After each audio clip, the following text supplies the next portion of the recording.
নেত্রকোনা জেলার সীমান্তবর্তী পাহাড়ি উপজেলা দুর্গাপুরের এক প্রত্যন্ত গ্রামের নাম গাভিনা। শহরের কোলাহল থেকে বহু দূরে এই গ্রামে গড়ে উঠেছে নজরুল চর্চার এক ব্যতিক্রমী ঠিকানা, নজরুল অধ্যয়ন কেন্দ্র।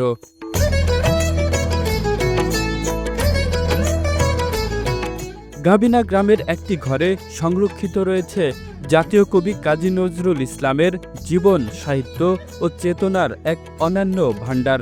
নজরুল অধ্যয়ন কেন্দ্রে সংগৃহীত রয়েছে কবির দুর্লভ ৪০টি ছবি ও নানা মূল্যবান বই। গ্রাম বাংলার মানুষের জন্য এটি হয়ে উঠেছে নজরুলকে জানার, বোঝার ও চর্চার একটি উন্মুক্ত পাঠশালা। সপ্তাহের ছুটির দিনগুলোতে এখানে বসে পাঠচক্র। এই উদ্যোগের পেছনে রয়েছেন স্থানীয় এক যুবক দীপক সরকার। জাতীয় কবি কাজী নজরুল ইসলামের কর্ম ও জীবনের বিশালতার সঙ্গে গ্রাম পর্যায়ের মানুষের পরিচয় করিয়ে দেওয়ার লক্ষ্যেই তার এই প্রয়াস। প্রান্তিক মানুষের কাছেও যেন নজরুল পৌঁছে যান, এটাই তার মূল উদ্দেশ্য। জলসারীর একযুগ পূর্ণ হওয়ার পরে আমরা নজরুল অধ্যয়ন কেন্দ্রটি করি। নজরুল অধ্যয়ন কেন্দ্রটি করার অর্থ হলো এই, আমাদের জাতীয় কবিকে আরও গভীরভাবে উপলব্ধি করার জন্য একটি পরিবেশ তৈরি করা। এবং এই নজরুল অধ্যয়ন কেন্দ্রে আমরা আমাদের জাতীয় কবি কাজী নজরুল ইসলামের দুর্লভ ৪০টি ছবি আমরা সংগ্রহ করেছি, যে ছবির মধ্য দিয়ে একজন পাঠক বই না পড়েও শুধু এই ছবিগুলো স্টাডি করলেই বা ক্যাপশনগুলো পড়লেই অনুধাবন করতে পারবে যে নজরুল সাম্যের কবি, অসাম্প্রদায়িক কবি, সুন্দরের কবি এবং বঞ্চিত মানুষের কণ্ঠস্বর। এই কথাগুলাই একেবারে মাঠ পর্যায়ে পৌঁছে দেওয়ার জন্য কিন্তু আমাদের এই উদ্যোগ। এবং আপনারা জানবেন যে আমাদের জাতীয় পর্যায়ে নজরুল ইনস্টিটিউট বলে একটি বড় প্রতিষ্ঠান রয়েছে। কিন্তু আমি যদি কল্পনা করি যে আমার দুর্গাপুরের, আমার বিরিশিরির বা গাভিনা গ্রামের একটি ছেলে মেয়ে নজরুলকে আরেকটু গভীরভাবে জানতে চায়, তার কিন্তু নজরুল ইনস্টিটিউট পর্যন্ত পৌঁছানো একটু কঠিন বটে।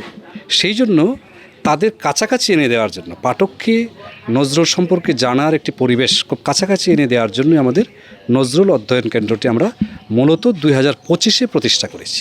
আশপাশের গ্রামের বাসিন্দারা নিয়মিত আসেন এই নজরুল অধ্যয়ন কেন্দ্রে।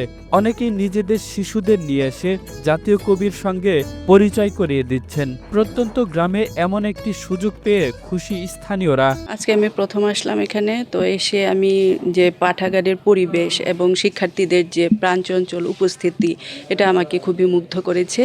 প্রত্যন্ত গ্রামাঞ্চলে এ ধরনের সুযোগ পেয়ে শিক্ষার্থীরা অনেক উপকৃত হবে বলে আমি আশা করছি। এ ধরনের আরও প্রতিষ্ঠান যদি প্রতিটি গ্রামে গড়ে তোলা যায়, তাহলে আমাদের প্রত্যন্ত অঞ্চলের শিক্ষার্থীরা অনেক উপকৃত বলে আমি মনে করি। নজরুল অধ্যয়ন হওয়াতে এতই আনন্দিত যা ভাষায় প্রকাশ করা যাবে না। আমি অনেক ব্যস্ততার ভিতরেও প্রতি শুক্রবার আমার ছেলে মেয়েকে এখানে নিয়ে আসার চেষ্টা করি। অন্ততপক্ষে এই অধ্যয়ন কেন্দ্রে সে যেন কবি নজরুলের একটা বই হাতে নিয়ে সে পড়তে পারে। আর কবি নজরুলের অনেক কথা যা আমরা সচরাচর বইয়ে পাই না, কিন্তু এই লাইব্রেরিতে আসলে পরে আমরা সেটা পাই। আর বিশেষ করে এই এলাকার প্রত্যেকটা মানুষই যে যার মতো করেই এই লাইব্রেরিতে ঢোকে। শিক্ষার্থীরা বলছেন, নজরুল অধ্যয়ন কেন্দ্রে এসে জানতে পেরেছি অজানা অনেক তথ্য, যা আমাদের শিক্ষা ও ব্যক্তিগত জীবনে ইতিবাচক প্রভাব ফেলেছে।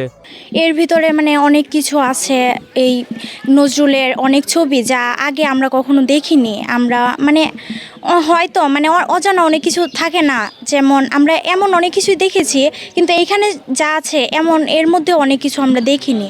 এই পাঠকেন্দ্র আমাদের শিক্ষার্থীদের অনেক পড়ালেখার ক্ষেত্রে অনেক সুবিধা, কারণ শুধু পাঠ্যগত বই দিয়েই তো আর সব কিছু হয় না। এইগুলো আমাদের ব্যক্তিগত জীবনে, আমাদের সামাজিক রাজনৈতিক জীবনে অনেক ভূমিকা রাখে। আমরা তাদের জীবন সম্পর্কে জানতে পারি, তারা যে এত ভালো লিখেছেন, এত ভালো বলেছেন, এত ভালো ওনারা যে এমন ছিলেন, আমরা সেটা আমাদের জন্মের আগের ব্যাপার। আমরা এইগুলো এখন পড়ার মাধ্যমে জানতে পারি। প্রত্যন্ত গ্রামে নজরুল অধ্যয়ন কেন্দ্রের খবরে দূর দূরান্ত থেকে ছুটে আসেন সাংস্কৃতিক কর্মীরাও। এমন উদ্যোগে প্রশংসায় পঞ্চমুখ তারা।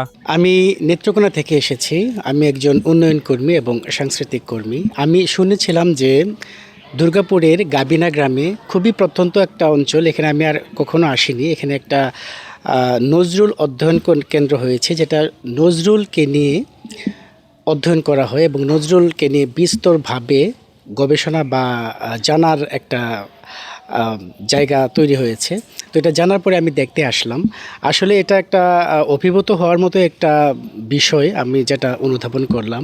এখানে পুরো নজরুল কে জানার জন্য যে নজরুলের লেখাগুলো আছে, পাশাপাশি এমন কিছু দুর্লভ ছবি দেখলাম আমি, যেটা আসলে সচরাচর আমি কোথাও এর আগে দেখিনি। আমার খুব ভালো লেগেছে যে একদম প্রত্যন্ত একটা অঞ্চলে শুধু নজরুলকে পাঠ করার জন্য, নজরুলকে অধ্যয়ন করার জন্য এমন একটা প্রতিষ্ঠান হতে পারে বা এমন একটা কাজ হতে পারে বলে আমার আসলে মানে চিন্তাই ছিল না। শহরের বাইরে প্রত্যন্ত গ্রামের এক ঘরে দীপক সরকারের হাতে গড়ে ওঠা এই অধ্যয়ন কেন্দ্র কাজী নজরুল ইসলামের চেতনা ছড়িয়ে দিচ্ছে নতুন প্রজন্মের মাঝে।